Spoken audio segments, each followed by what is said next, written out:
بسم الله الرحمن الرحيم.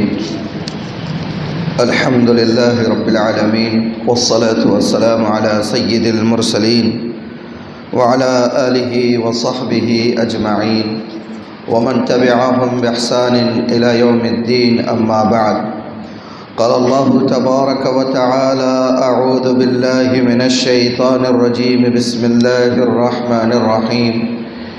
إن يتبعون إلا الظن وما تهوى الأنفس ولقد جاءهم من ربهم الهدى.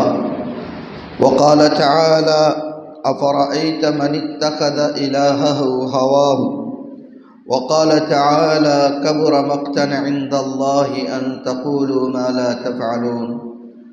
صدق الله مولانا العظيم. قابل صد احترام بزرگوں، عزیز دوستوں اور بھائیوں،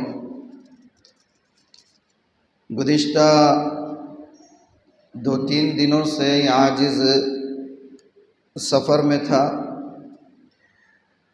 دیر رات کو واپسی ہوئی ہے،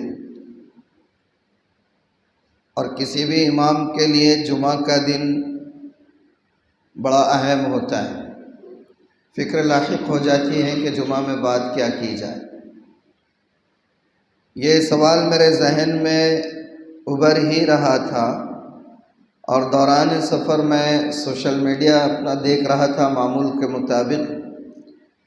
تو کچھ چیزیں ایسی سامنے آئیں جس نے جھنجھوڑ کر رکھ دیا، جس نے دل کی دنیا کو ہلا کر رکھ دیا، اور بہت دیر تک میں تصور میں اس خبر کو اور اس کے پس منظر کو اور اس کے عوامل پر غور کرنے لگا. اور پھر مجھے لگا کہ اسی چیز کو جمعہ کا عنوان بنا دینا چاہیے. آپ جانتے ہیں کہ گزشتہ کئی دہائیوں سے اخبارات میں، سوشل میڈیا پر، پرنٹ میڈیا پر اور ٹی وی اور اخبارات میں مسلسل اسلام کو اور مسلمانوں کو نشانہ بنایا جاتا ہے. خاص طور پر مغربی میڈیا، مغربی وسائل، یہ تو کئی دہائیوں سے اس چیز کے لیے کوشش کرتے چلے آ رہے ہیں کہ یہ بتائیں کہ اسلام وحشیوں کا دین ہے. اسلام وحشیوں کا دین ہے. تہذیب سے عاری لوگ ہوتے ہیں اسلام کو ماننے والے، بنیاد پرست ہوتے ہیں. ان کے پاس اخلاق نام کی کوئی چیز نہیں ہوتی ہے. مسلمان عورت کی عزت نہیں کرتے ہیں. بچوں کے حقوق کو ادا کرنے میں مسلمان کامیاب نہیں ہے. یہ پروپیگنڈا عموماً میڈیا کے اندر ہماری سماعت سے ٹکراتا رہتا ہے کہ مسلمان ایسے ہیں، مسلمان ویسے ہیں، اسلام ایسا ہے اور اسلام ویسا ہے، اور اسلام کی تعلیمات یہ ہیں. عورتوں کو مجبور محض بنا کر رکھا گیا ہے، پنجرے میں قید ہیں، آزادی اس کو حاصل نہیں ہے، تعلیم ان کے پاس ہوتی نہیں ہے، اخلاق کا ان کو پتہ ہوتا نہیں ہے، شرافت ان میں ہوتی نہیں ہے، معاملات میں زیرو ہوتے ہیں، اور ایسا ہے اور ویسا ہے. یہ اکثر گزشتہ کئی دہائیوں سے ہم سنتے چلے آ رہے ہیں. اور ان چیزوں کا پروپیگنڈا کرنے کے لیے یورپ، امریکہ اور مغرب اور ان کے زرخرید غلام، جو اگرچہ یورپ اور امریکہ کے اور مغرب کے نہیں ہیں، لیکن ان کے زرخرید غلام یہاں پر اس کا واویلا کرنے کے لیے اپنے تمام تر وسائل کو جھونک دیتے ہیں، یہ ثابت کرنے کے لیے کہ اسلام اور مسلمان پتھر کے زمانے کے مذاہب ہیں، اور پتھر کے زمانے کی ان کی جو ہے تعلیمات ہیں. ان کی زبانوں پر ہمیشہ ہیومن رائٹس کے نعرے ہوتے ہیں. Human rights, women empowerment, child protection, یہ خوشنما نعرے لگاتے رہتے ہیں. لبرلزم کے دعوے کرتے رہتے ہیں، بھاشنہ جھاڑتے رہتے ہیں. اور تنہائیوں میں ان کی زندگی کیسی ہے پتہ ہے آپ کو؟ وہی تو بتانے کے لیے جمعہ کا انتخاب کیا، عنوان کا انتخاب. گزشتہ دنوں عالمی سیاست میں ایک بہت بڑا بھوچال آیا ہے۔ پتہ ہے کیا ہوا ہے؟ امریکہ کے اندر ایپسٹین فائلز وہ ظاہر کی گئی ہے، اس کے اندر ایسے ایسے انکشافات ہوئے ہیں ان فائلز میں، جس نے مغرب کے چہرے سے اس کا اصل نقاب اٹھا کر اس کے پیچھے چھپی ہوئی درندگی کو، وحشت کو، بدبودار تہذیب کو، گھناؤنی حرکتوں کو، ان کے نفس کی غلاظت، خباثت کو سامنے کر دیا ہے، بے نقاب کر کے رکھ دیا ہے، اور ہیومن رائٹس کے نام پر ہیومن ایکسپلائٹیشن کرنے والوں کو بے نقاب کیا ہے، وومن امپاورمنٹ کے نام پر وومن آبجیکٹیفیکیشن کرنے والوں کو بے نقاب کیا ہے، چائلڈ پروٹیکشن کے نام پر چائلڈ ابیوز کرنے والوں کو جو ہے تو بے نقاب کر کے رکھ دیا ہے۔ اس ایپسٹین فائلز کیا ہے پتہ ہے آپ کو؟ یہ ایپسٹین فائلز 1 2 10 20 100 200 یا 1000 2000 صفحات پر مشتمل نہیں ہے، ملینز پیجز پر مشتمل، لاکھوں صفحات پر مشتمل یہ فائلز ہے۔ ہاں، سوچ سمجھ کر لفظ استعمال کرو، جس کے اندر کرنٹ ایرا کے جو بڑے بڑے سیاستداں ہیں، پولیٹیشینس ہے، کارپوریٹ ہے، اسکالرس ہے، اور بڑے بڑے بزنس مین ہیں، حکومتی اداروں کے ذمہ داران ہیں، حکومتوں کے سربراہان ہیں، اور ہیومن رائٹس کے نعرے لگانے والے ہیں، اقوام متحدہ اور فلاں اداروں سے جڑے ہوئے ہیں، ان تمام لوگوں کا کچا چٹھا اس ایپسٹین فائلز میں آیا۔ پتہ ہے کیا ہے؟ تصاویر ہیں، ویڈیوز ہیں، ای میلز ہیں، ان کے ملاقاتوں کے لاگز ہیں، اور بھی بہت ساری چیزیں آئی۔ کیا ہے یہ؟ تھوڑا جانیں گے تو سمجھ میں آئے گا۔ Epstein files department of justice DOJ امریکہ کا ایک ڈپارٹمنٹ ہے، اس نے جو ہے جیفری ایپسٹین کیس کے حصے کے کچھ چیزوں کو ظاہر کیا۔ ابھی پوری فائل ظاہر نہیں ہوئی، اور اس میں بہت سارے لوگوں کے نام آئے۔ کن چیزوں میں نام آئے؟ اب سنیے دل پر ہاتھ رکھ کر۔ معصوم چھوٹی چھوٹی بچیوں کو، کم سن بچیوں کو اٹھا کر باڈی مساج کے نام پر یا کسی اور نام پر اٹھا لیا جاتا تھا، خرید لیا جاتا تھا، ہائر کیا جاتا تھا، یعنی جتنی ممکنہ صورتیں تھیں وہ تمام صورتیں میں بیان کر رہا ہوں۔ اٹھا لیا جاتا تھا، ہائر کر لیا جاتا تھا، اور حاصل کر لیا جاتا تھا، اور چھوٹی چھوٹی بچیاں بالغ نہیں، اڈلٹہوڈ کو پہنچی ہوئی نہیں، 10 سال کی، 12 سال کی، 13 سال کی ایسی بچیاں، اور ان کے ساتھ جو تصاویر حکمرانوں کی، سیاستدانوں کی، کارپوریٹس کی، اور ان کے مذہبی اسکالرس کی، اور بڑے بڑے ہیومن رائٹس کے اداروں سے جڑے ہوئے لوگوں کی آئی ہے، بدن پر رونگٹے کھڑے ہو جاتے، رونگٹے۔ کچھ چیزیں میری نظروں سے گزری ہے، تبھی اس موضوع کا انتخاب کیا ہے۔ ہاں، ہیومن رائٹس کی دہائی دینے والے، ان کا اصل چہرہ تو فلسطین میں دیکھ ہی رہے ہیں ہم۔ افغانستان میں عورتوں کی بے بسی کا واویلا پیٹنے والوں کا اصل چہرہ دیکھیے، ایپسٹین فائلز نے بے نقاب کر کے چھوڑ دیا، بے نقاب کر کے چھوڑ دیا۔ چھوٹی چھوٹی بچیوں کے ساتھ ان کا جنسی استحصال، اور وہ بھی کس انداز میں؟ وحشی درندوں سے بڑھ کر وحشی درندے بن کر ان کے ساتھ ان کا ایکسپلائٹیشن کیا جا رہا ہے، سیکسول ایکسپلائٹیشن، جنسی زیادتی ان کے ساتھ کی جا رہی ہے، اور جنسی ہوس کو بجھانے کے بعد ان کے اعضاء کو تک نکالا گیا ہے۔ ہیومن ٹریفیکنگ اور چائلڈ ٹریفیکنگ، یہ جو کیسز ہیں، یہ تک، اور کن کے ذریعے سے؟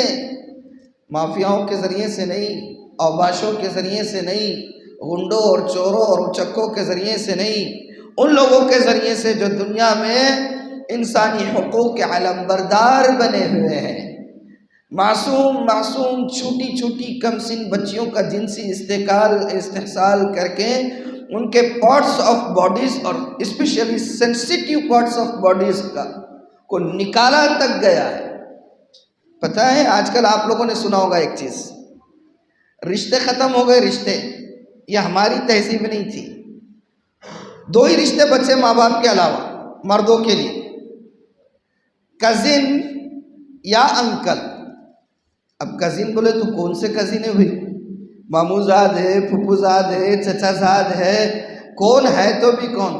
کزن باقی رہ گئے اور دوسرے انکل باقی رہ گئے۔ یہ حصہ ہے ان کے کلچر کا، جن کو اپنے باپ کا ہی نام نہیں معلوم، وہ کس کو ماموں بولے کس کو چاچا بولے، تو انکل ہی بولیں گے۔ بات سمجھ میں آ رہی ہے؟ یہ ان کی تہذیب کا خمیازہ ہے۔ کزن باقی رہ گیا۔ اب کون ہے بھائی کزن؟ کون؟ تو جس کو اپنی نہ ماں معلوم ہے نہ باپ معلوم ہے، اور باپ کا تو پتہ ہی نہیں، ماں کا تو بھی معلوم ہوتا ہے، تو باپ کا پتہ نہیں ہے تو کیسے بولے گا کہ یہ چاچا زاد بھائی ہے، یہ ماموں زاد بھائی ہے؟ سمجھ میں آ رہی ہے بات؟ رشتوں کا تقدس ختم ہو گیا، رشتے ختم ہو گئے، اور ہم فخر کرتے ان کی تہذیب پر، ہمیں فخر ہوتا ہے ان کے طریقوں کو اپنانے پر، ہم اپنے آپ کو ان کے طریقوں کے حساب سے چلنے پر اپنے آپ کو ماڈرن سمجھتے ہیں۔ اللہ اکبر!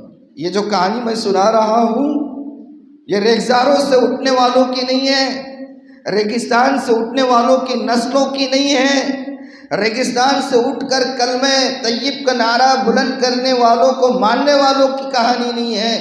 یہ کہانی ہے ان لوگوں کی جو بہترین گلاس پہن کر، ٹائی لگا کر، چمچماتی ہوئی گاڑی میں نکل کر لبرلزم کے راگ الاپتے ہوئے اور انسانیت کے، ہیومن رائٹس کے اور وومن امپاورمنٹ کے اور چائلڈ پروٹیکشن کے نعرے لگاتے تھکتے نہیں ہیں، ان لوگوں کی کہانی سنا رہا ہوں کہ در پردہ یہ لوگ کیا ہے دیکھو، غور کرو۔ اکبر الہ آبادی رہنا تھا یہ ٹائم پر، مزہ آ جاتا تھا۔ ہاں جزاک اللہ، اسٹیفن ہاکنگ، وہ جو پڑا رہتا تھا چیئر پر، جسم میں حرکت نہیں ہوتی تھی۔ یہ جو ایپسٹین فائلز آئی ہیں، اس ایپسٹین فائل میں اس کی بھی تصویریں ایشو ہوئی ہے، اسٹیفن ہاکنگ سے۔ بہت بڑا سرمایہ دار تھا یہ ایپسٹین، جیفری ایپسٹین نام ہے اس کا، امریکن بہت بڑا کیپٹلسٹ تھا۔ اس کے خود کے جو ہے پرائیویٹ چارٹرڈ یعنی کہ فلائٹس تھے، اور کیا کیا کہتے ہیں کہ اس نے ایک جزیرہ تک خرید لیا تھا امریکہ کے ورجن آئس لینڈ میں، کوئی ایک آئس لینڈ اس نے خرید لیا تھا، ایپسٹین آئس لینڈ اس کو کہا جاتا ہے۔ اور اس آئس لینڈ میں، اس جزیرے میں دنیا بھر کے حکمرانوں کو، عیاشوں کو اور کارپوریٹس کو اور بڑے بڑے قومی اداروں کے سربراہان کو وہاں پر بلایا جاتا تھا، ان کی خاطر تواضع کی جاتی تھی، مہمان نوازی کی جاتی تھی، اور مہمان نوازی میں دنیا بھر کے مختلف علاقوں سے اٹھائی گئی کمسن اور معصوم بچیوں کو پیش کیا جاتا تھا۔ یہ ایک چیز ہے جو میں بیان کر رہا ہوں، ایسی ہزاروں چیزیں ہیں، اگر بیان کروں تو آپ کے جسم سے رونگٹے کھڑے ہو جائیں۔ ہاں، یہ سارا نظام کیوں ہے؟ یہ عیاشیاں کیوں ہوتی تھی؟ یہ پیش کیوں جاتی تھی؟ اگر اس کو الٹیمیٹلی آپ دیکھنا چاہیں گے تو نتیجہ کیا نکلے گا؟ نتیجہ یہ نکلے گا کہ بھئی کچھ ذاتی مفاد حاصل کرنے کے لیے، مطلب یہ ہے کہ اکنامیکل اپنے آپ کو مضبوط کرنے کے لیے۔ اب آپ دیکھیے، میں نے یہ سارا منظر آپ کے سامنے رکھا، اب میں تھوڑا سا پیچھے آپ کو 1400 سال پہلے لے کر جاتا ہوں، اور اب آپ اس کے بعد خود دل سے فیصلہ کرنا کہ اللہ کے لیے اللہ کی طرف سے انسانوں کے لیے کون سا طریقہ اور کون سا مذہب نعمت ہے۔ حجۃ الوداع یاد ہے آپ کو؟ اس پر بات بھی ہو چکی ہے۔ رمضان کے بعد انشاءاللہ سیرت کا سلسلہ پھر شروع ہوگا، رمضان کے بعد تو حجۃ الوداع کے موقع پر میرے اور آپ کے آقا صلی اللہ علیہ وسلم نے ایک خطبہ دیا تھا، اور اس خطبے میں آپ نے بہت ساری چیزیں بیان کی، اور ان چیزوں کے بعد آپ نے لوگوں سے کہا کہ لوگوں سنو، اور اس کے بعد آپ نے فرمایا کل امر الجاہلیت موضوع تحت قدمی ھذا، یہ قدم کی طرف اشارہ کر رہا ہوں میں آپ کی طرف، یہ جو بجا رہا ہوں یہ ایسی بیٹھ کر یہ نہیں ہے۔ اللہ کے رسول نے فرمایا کل امر الجاہلیت موضوع تحت قدمی ھذا، سن لو زمانہ جاہلیت کی تمام رسومات آج میں اپنے قدموں کے نیچے روند رہا ہوں۔ یہ کس نے فرمایا؟ یہ اللہ کے رسول نے فرمایا کہ زمانہ جاہلیت کی تمام رسمیں میں آج روند رہا ہوں اور اٹھا کر اس گندی تہذیب کو سمندر میں پھینک رہا ہوں، یہ میرے الفاظ۔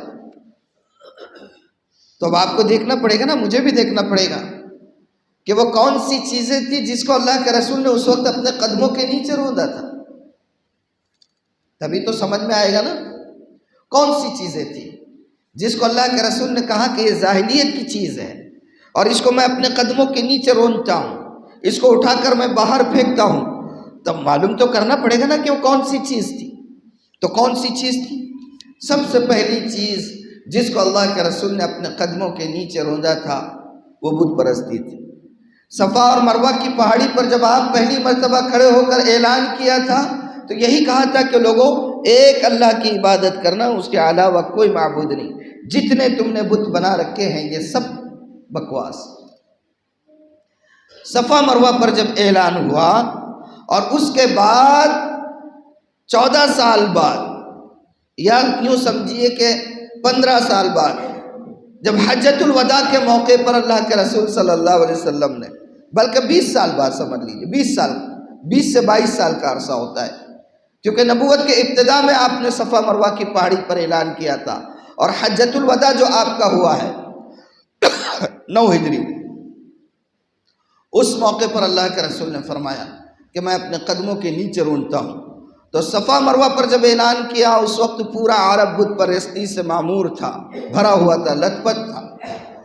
بعد میں جب آپ نے یہ اعلان کیا کہ اپنے قدموں کے نیچے ڈالتا ہوں تو آپ کی حیات مبارک میں پورا عرب بت پرستی سے پاک ہو چکا تھا۔ ایک چیز تو یہ آپ نے رو دی اپنے قدموں کے نیچے۔ دوسرا، نسلی اور لسانی عصبیت کو آپ نے اپنے قدموں کے نیچے رون دیا، اور آپ نے کہا کہ لا فضل لعربی علی عجمی ولا لعجمی علی عربی الا ان اکرمکم عند اللہ اتقاکم۔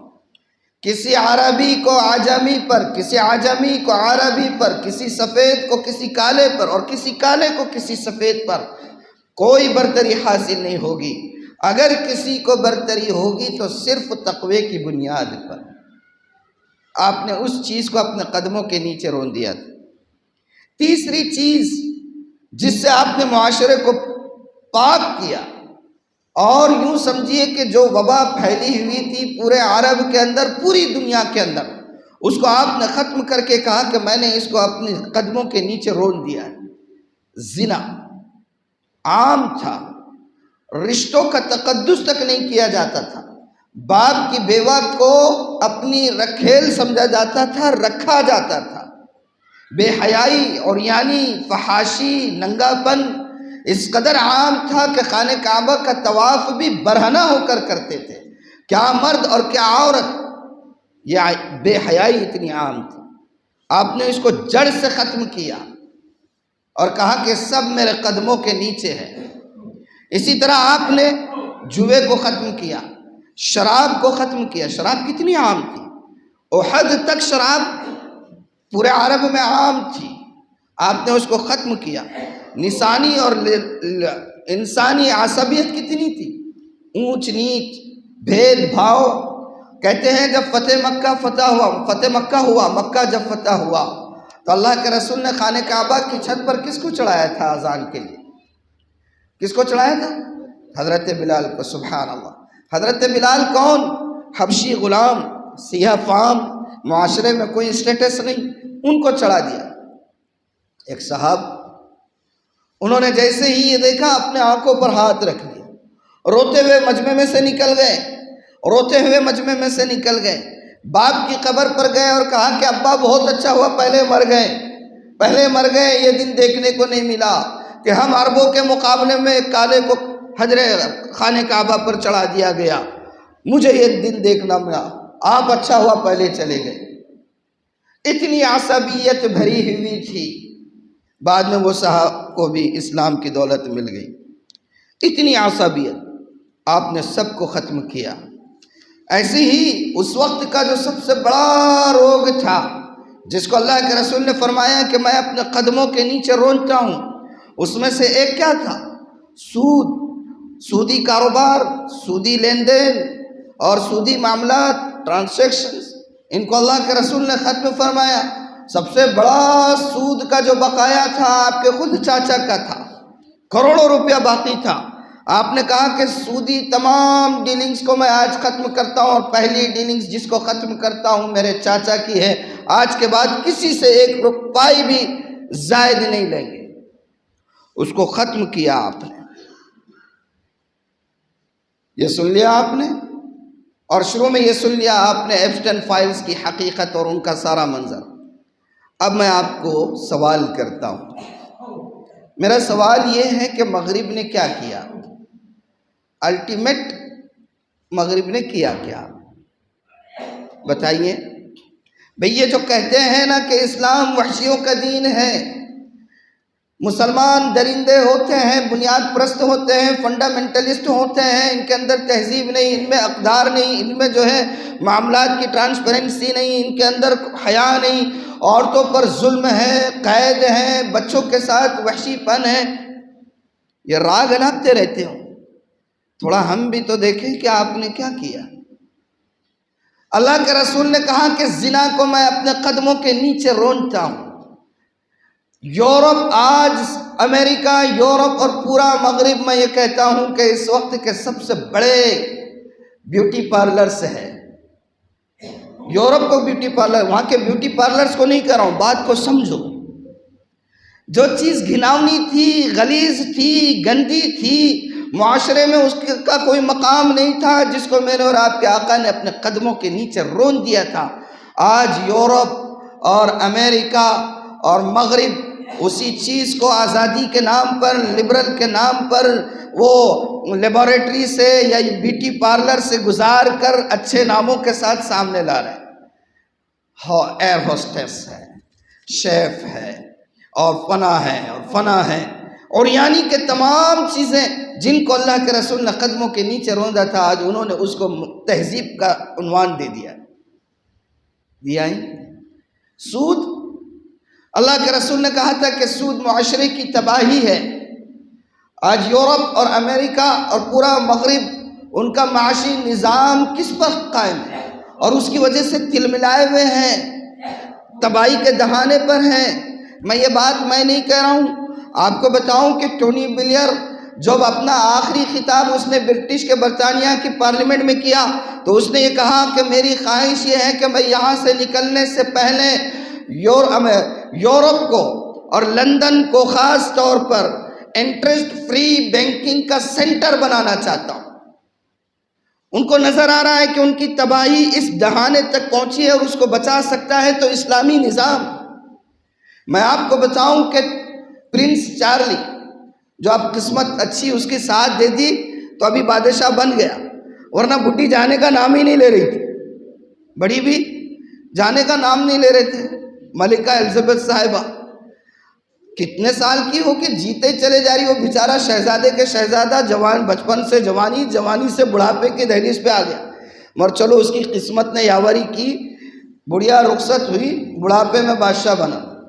بہرحال اس نے ایک اپنے کانفرنس میں کسی عرب ملک کے دورے پر آیا ہوا تھا، وہاں پر اس نے بات کہی تھی کہ اگر پوری دنیا کی غربت کو ختم کرنا ہے تو پوری دنیا کے مال کی ضرورت نہیں ہے، مسلمانوں کا زکوٰۃ کا جو سسٹم ہے، اگر صرف اسی، پوری دنیا والے نہیں، مسلمانوں کی زکوٰۃ اگر صحیح طریقے سے لی جائے اور خرچ کی جائے تو کہا تھا پرنس چارلی نے کہ صرف مسلمانوں کی نہیں، پوری دنیا کی غربت اس سے ختم ہو سکتی ہے۔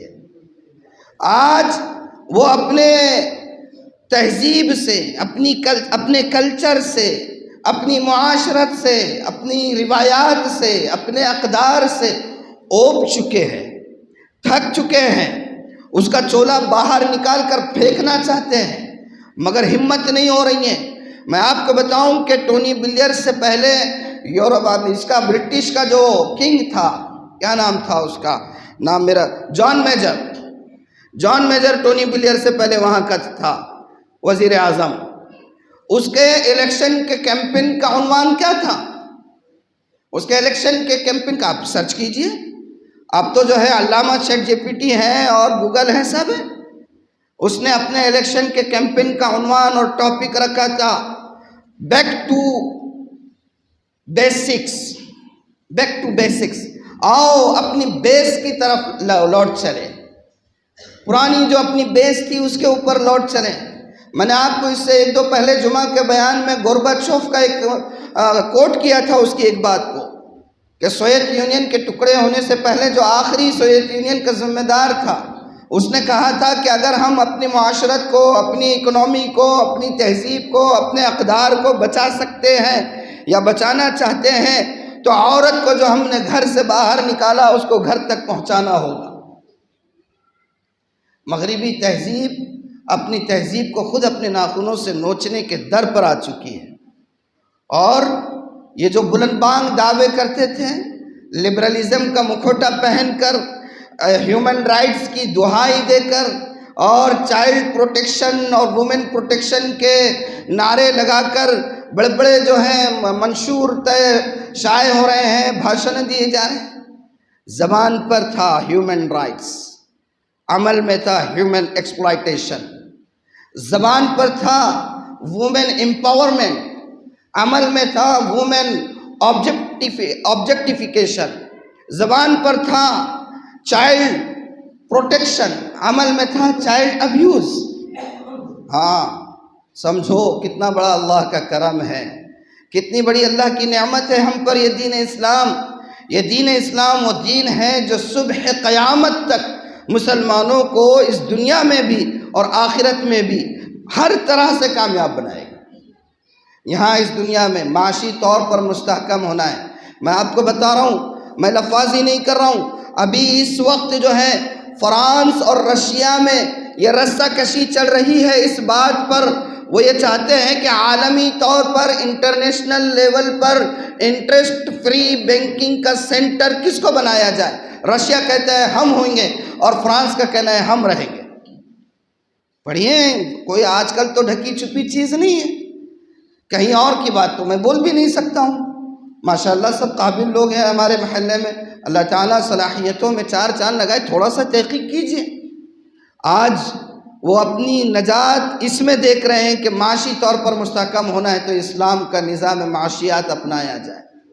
ہاں، لوگ یہاں پر ہم پریشان ہیں، وہ اس کے لیے بےتاب ہو رہے ہیں۔ اور اب جو یہ ایپسٹن فائلز وہاں کے ڈی او جے یعنی department of justice of America نے جو اس کو ظاہر کیا ہے، کچھ حصے ظاہر کیے، پورے بھی نہیں۔ ان کے درندے پن کو، ان کی وحشیت کو، ان کی غلاظت کو، ان کے باطن کی خباثت کو، اور ان کی ذہنی عیاشی اور عیاری اور مکاری کو اس فائل نے ظاہر کر دیا۔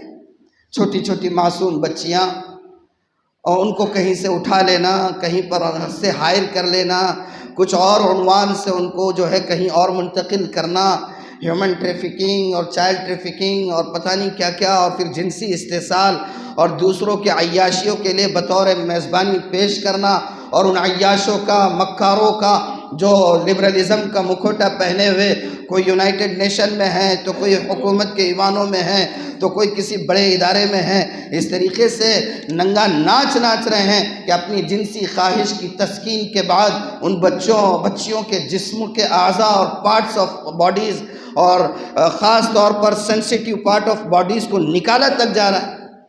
اللہ اکبر! مجھے بتانا یہ ہے مسلمانوں، ہم پر اللہ کا بہت بڑا کرم ہے کہ اللہ نے دین اسلام سے ہمیں مزین کیا۔ اس کی قدر کرے.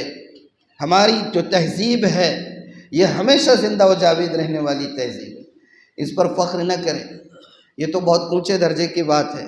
میں تو نچلے درجے سے آپ کو کہوں، ہمارے بالوں کا انداز، لباس کا انداز، رہن سہن، طرز معاشرت، ان چیزوں کو اسلامی روایات کے مطابق بنانے کی فکر کریں. کچھ نہیں رکھا ہے، کچھ نہیں رکھا ہے. اگر آپ جاننا چاہتے ہیں مغرب کیا ہے، اب تو دھڑام سے آ گرا ہے، اور انشاءاللہ بہت جلد یہ تہذیب اپنے ہی ناخنوں سے اپنے منہ کو نوچ کر رہے گی. اس لیے خدا کے واسطے اسلامی روایات کو اپنائیں، بے جا فخر نہ کریں. بال ہو، لباس ہو، طرز معاشرت ہو، طرز سیاست ہو، ہر چیز میں اسلام ایک بہترین نمونہ ہے. اللہ تعالی عمل کی توفیق عطا فرمائے. وآخر دعوانا الحمدللہ رب العالمین.